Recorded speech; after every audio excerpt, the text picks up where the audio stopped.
Hi everyone, it's a pleasure to be speaking here today. So, what I'm going to be talking to you about today is how empathy can be used as a tool for success. So, a lot of people have posters related to empathy, kindness, positivity, and really jargon words like that in their rooms. But how many of us truly understand what empathy is or what empathy looks like? It's certainly not something which is inculcated in our school's education system, and we don't grow up learning more about how to be more empathetic towards people. It's just something which we learn over time through our conversations with people who matter to us, through the immediate community, and through people we care about. So why empathy when we've already heard this word so much, and when so many people today are talking about kindness, forgiveness, gratitude, positivity? Why should we be talking about empathy at all? So let me tell you, there are lots of books which are published on the topic every year. There's also a lot of cinematic focus on empathy, and that's because it's a relevant topic today, and more people want to know about how to include empathy in their life every day. What is empathy? So, a very simple textbook definition of empathy would be empathy is the act by which you can put yourself in someone else's shoes to understand where they are coming from. And we all know it's not completely possible to put ourselves in someone else's shoes and know what they feel like, because we're not in their shoes, we've not experienced the same kind of story as them, and our histories are also significantly different, and all of us have a unique life story. But empathy is certainly possible, and if we come from a space of empathy, it's possible to understand other people better. So now that is what empathy is. Empathy is when you understand how someone else is feeling and you put yourself in their shoes. But what empathy is often confused for is sympathy in this world today, because sympathy is where we might look at someone else and think, oh, okay, they are struggling, like, but how am I supposed to help them? I feel so sorry for them. Like, since you're students here, maybe someone's getting bullied in a classroom, you might see them and you might wonder, okay, like someone's getting bullied, I feel really bad, but what can I do about it? I feel so sorry. I think that is what sympathy would look like. But empathy in a classroom, in a bullying kind of background, and a situation where you're seeing that would look like, okay, maybe I'd feel really bad if that happened to me, and I'm sure that child is struggling. So how about I just walk up to them and ask them, how are you doing? And a simple how are you doing can be also life-changing for a student who's struggling in school, experiencing issues, feeling loneliness or isolation. So, is empathy lacking in our world today? And a very simple answer to that would be yes, but I would like to talk to you about a few statistics now. So, at the international level, we all know about the war that's going on in Gaza, and around 30,000 people have died there in the last 4 months. At the national level, we know that the top 1% of the population in India has 22% of the national income. And this just means that people who have a lot of money are unwilling to share their wealth and pass it forward, because there are definitely cases where people's lives could be better with more money and more philanthropy. But maybe there's some kind of gap between the kind of money people have and the kind of philanthropy they should be doing. And I would also say that comes from lack of empathy in this world.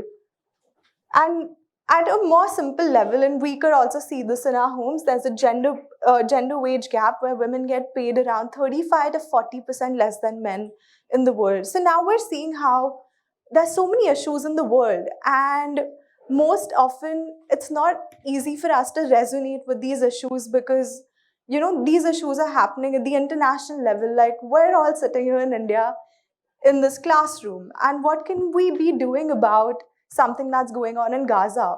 And how do we even understand what the gender wage gap is, and what can we be doing about that?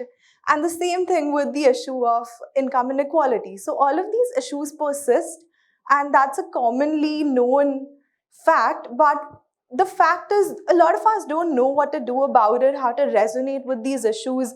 We read about them in the media, we read about them in newspapers, on TV. But the real question we think of is, okay, all of this is happening, it's good to be aware of it, but I just want to make my own life better. Like, I don't know what to do about this. So now, since this conversation's happening at a school, I'd love to question, and a lot of students must also be thinking, like, how can we as students who are coming to school, we sit in class for at least like 6-7 hours a day, go back, we do homework. How can we do something about these issues, and how is it possible for us to build empathy about them? So I would just say that start small. And to give you an example, I think empathy takes steps to build. So I'll give you an example from my own personal journey. When I was in grade 11 and 12, having grown up in Mumbai my entire life, it was tough for me to imagine that there could be a place just 4 hours away from Bombay where there's no light, no electricity. And it's a village where children cannot study post 6 p.m. because there are no lights. Women feel unsafe to leave their homes. And also, a lot of men living in the village have to walk 8 kilometers away to the nearest electrical village only to be charging their phones. And bear this in mind, this place was only 4 hours away from Bombay. And coming from an IB school, we were taken to this village, and the simple instruction given to us by our teacher was, you just have to go there and you have to talk to the people living in this village. And that's what we did. And during these conversations, when we realized these are the issues people are facing because of a simple lack of electricity, we came up with the solution to install solar powered lamps in the village. And this meant the students did not have to walk to charge their phones or access social media for 8 kilometers every day. It meant women felt safer leaving their homes after 6 p.m. It also meant more children could study even late at night, or whatever time they wanted to study at. They were not restricted to only the sun hours to study. And I think problem solving is a lot like that. Like, it's a result of understanding issues at the smallest levels, engaging in active listening, and then trying to solve the issue overall.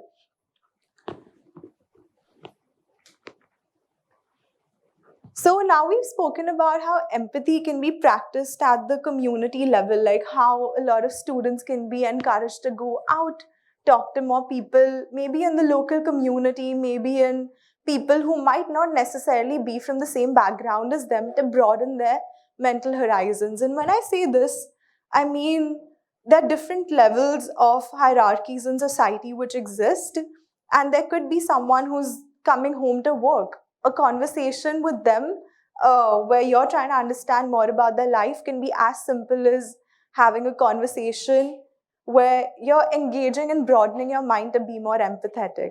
I just think a space needs to be created for that, and a space needs to be created for having conversations which might challenge your mental beliefs and where you come from, so that you can broaden your perspective. So now the conversation comes, like, okay, we've been speaking about empathy in the community, but what about empathy at the school level? Like, how can we be more empathetic in schools? Since schools are where youth spend most of their time, perhaps more time than their parents as well.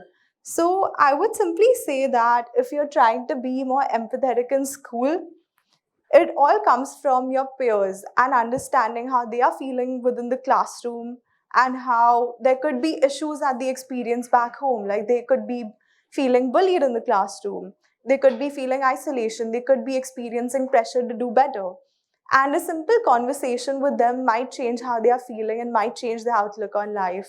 So these conversations and interactions with your peers are really important, and just making sure everyone's on the same page where someone's not feeling left out can mean the world of a difference and create a more positive and empathetic school environment. How can parents practice empathy? I see a lot of parents in the room as well. And most often, I narrate this story when I think of parents in the schooling system. So when I was volunteering in rural India, I came across someone whose name I'd like to keep anonymous. So I've just named them Rakesh for the sake of this talk. So when I was speaking to Rakesh, he was a district level champion for running, and he could literally sprint and come first in his local community as well. But he had really poor grades. Like, he only scored around 55 to 60%, and he was really worried because his parents were not happy with that. his peers were making fun of him, and overall he saw no other path to life than to be doing well in school, despite being a district level like super fast runner who could have also been a part of like national or international competitions. So there's a keen focus that parents place on education which comes from grades. And it's not essentially something which is newly built. Our grading system is actually more than 250 years old. It was created at the University of Cambridge by someone called William Farish. And just think of the times then, okay? Let me teleport you back to 250 years old. Maybe you can imagine there's Cambridge, which is a place where it's a really tight-knit community. Maybe the professor can meet the students' parents while taking a walk in the local grocery store. And they can be having conversations about student life and student experiences, even during that grocery meetup. So in that kind of a situation where the classroom sizes are small and parents and teachers as well as the students are meeting very often, it's very easy to give feedback just conversationally. And that time a grade becomes a complete mechanism for giving feedback, because while there's grading, there's also extensive communication with students and parents about feedback. But fast forward now to 250 years later, and I'm sure IB schools, the situation is different because IB schools also focus on holistic education with students getting grades as well as good feedback from teachers about how they can be improving. But the situation is in rural India is extremely different. Like there is very limited interaction between parents and the teachers about how the student can be doing better, and the grade can be end all for the student. It's like, okay, this is your grade, maybe it's 55, so what else do we know about you as an individual from this? Perhaps nothing, right? Because there's no interaction happening between the teachers and the parents. So essentially, I just believe that grading is a very incomplete format, and this applies to most of rural India.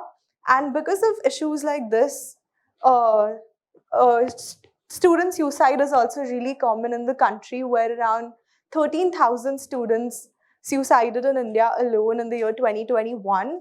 And these numbers are likely to rise because there's still limited education about holistic importance of education overall.